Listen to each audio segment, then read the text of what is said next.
And, you know, it's not a reflection on Casey or the military. It's a reflection on the leadership that have done this. And I believe that Casey did die for nothing. You know, he died, he was killed by an Iraqi insurgent who wanted Casey out of his country. And I don't blame that Iraqi insurgent. I blame the system who sent Casey and his comrades to Iraq for no reason except for profit and imperial greed. So, you know, you answered it absolutely correct. And the reason I fight so hard is to make Casey's death count for something positive, but also for, you know, our children and grandchildren, so they won't have to go through this. Now, I'll be damned if I let the neocon elite, which Nancy Pelosi is part of that, send our country, or neoliberal, I think her and Obama's views would be more like neoliberal, allow them to take our country to a path of total destruction. I have a grandson now. He's 4 months old. Every time I look at him, my fire is fanned even more because I don't want him to grow up in the same kind of country that Casey grew up. Well, how do we ever, absolutely, how do we ever get to the point where you're not supposed to question the government, you're not supposed to be involved, and we all know the greatest expression of patriotism is to engage in dissent? I mean, the vast majority of us are against the war. We were taken there over a lie, and they somehow, 1 million plus Iraqis are dead. This is an incredible Nazi-level crime. Right. And then they just turn it around and say, oh, you hate America. You know, I mean, this is incredible. Well, it's an absolute genocide, and the America that they love is an America that tortures people, imprisons people without, you know, habeas corpus, which has been a basic right for centuries. This is a country that spies on people without warrants. This is a country that is impoverishing people to increase the wealth and the bottom line of the 1% of this country. And, you know, if this is the country that they love, then their values are seriously messed up. Well, it certainly is. In fact, I mean, it's so asinine. The lie is so big, it's hard to even articulate it. I mean, to be butchering and systematically dismantling the entire Bill of Rights, the Constitution, everything good about this nation, everything that made us great, not that we've ever been perfect, but better than most, and then to claim that they're doing it for America. This is just more dirt if we don't have our morals. And we've had our name destroyed worldwide, and then we're trying to salvage some of America, and then they tell us we hate America because we love freedom and liberty and not attacking innocent countries and not killing 1,200,000 Iraqis in the last 6 years and not torturing children and raping and the rape. I mean, and the White House memos about torturing children. They're saying we're bad because we're against that. It's just, it's so over the top. Well, I think it's because we recognize that, you know, the humanity and love for humanity aren't just contained within the borders of the United States, that, you know, people in Iraq and Afghanistan and wherever, they deserve and they want security and peace and prosperity as much as Americans want for their children. And so that somehow makes us anti-American because we're pro-humanity. But the real true values of this country are the values that we are fighting for, to not disappear, not be forgotten, not be shoved down the memory hole of this, you know, neocon ruling elite. And as long as we're alive, that's not going to happen. But they're trying to shut us up. They're trying to keep us out.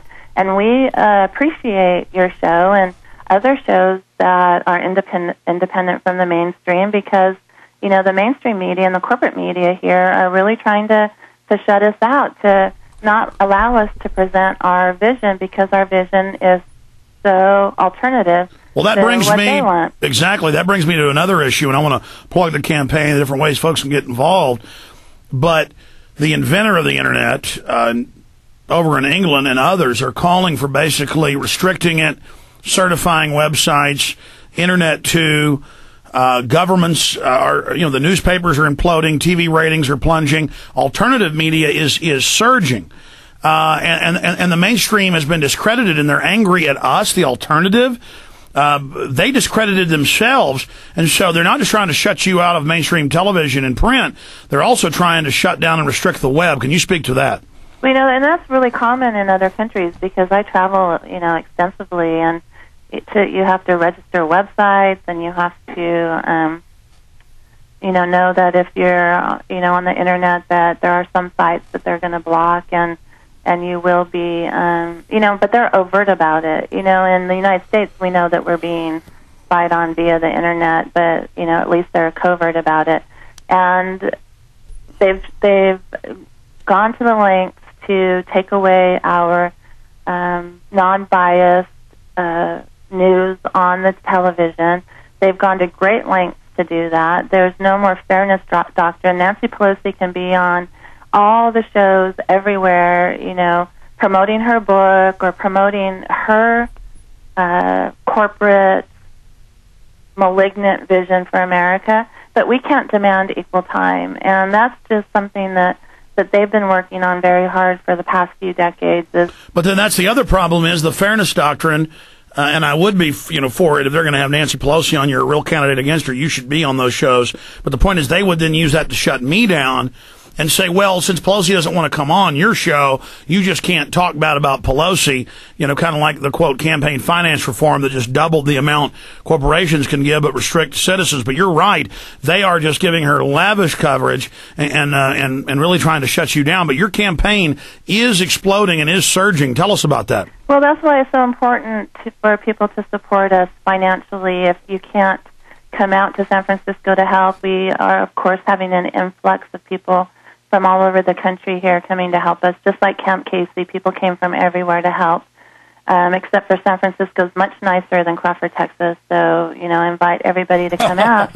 But if you can support us financially, anything, 5, 10, 25, up to the maximum donation of $2,300, that helps us get our message out. All we need to be able to do is buy airtime on TV, buy airtime on the radio, get billboards, get my face up on buses, spread our message to San Francisco. And stay there. In a certain way. We've got a break. We're going to come back and we'll talk about that. That way we'll do what? A day unlike any other in the long course of American history, a terrorist act of war against this country. The enemy struck America on September 11th. But who is the enemy? Bin Laden. This is his MO. We have to look to the Middle East. We have to look to Osama bin Laden. Fabled Enemies is the first 9/11 film to take a close look at the terrorist ties to intelligence networks inside the United States. Some U.S. investigators believe that there are Israelis again very much engaged in spying in and on the U.S. I'm aware that some Israeli citizens have been detained. Bin Laden's connections to the CIA, the hijackers' ties to the FBI, the Saudi Arabian connection, the Israeli intelligence network, warnings and war games, the shadow government, and much, much more. Fabled Enemies. Get the DVD at Infowars.com or see it in super high quality, along with hundreds of other titles at PrisonPlanet.tv. Either you are with us or you are with the terrorists. Jim Newcomer from Midas Resources, September 16, 2008. Gold opened this morning at $784.40. 1 ounce gold coins can be purchased for $808.25, $404.12 for half ounce, and $202.06 for quarter ounce. That's $808.25, $404.12, and $202.06.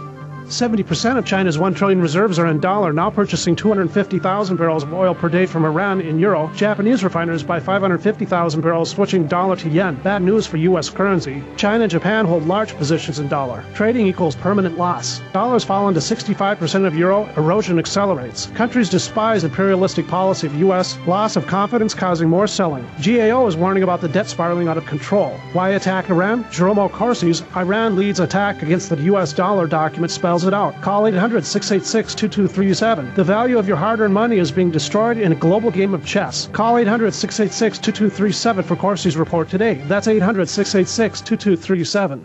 Lead from solder in copper pipes, mercury from fish, dental fillings, vaccines, arsenic in the water. These heavy metal toxins are difficult or even impossible to avoid. Even trace amounts of these heavy metals over time can impact your health. Many health problems have been suggested as being related to this heavy metal exposure, including memory loss, high blood pressure, depression, mood swings, speech disorders, neuropathy, autoimmune diseases, chronic fatigue, and more. Unfortunately, traditional detoxifying isn't able to clear the body of these harmful and potentially deadly toxins. That's why there's PuraClear from Ripple Creek. PuraClear contains a proprietary blend of ingredients, including a cilantro extract and alpha lipoic acid, among other ingredients.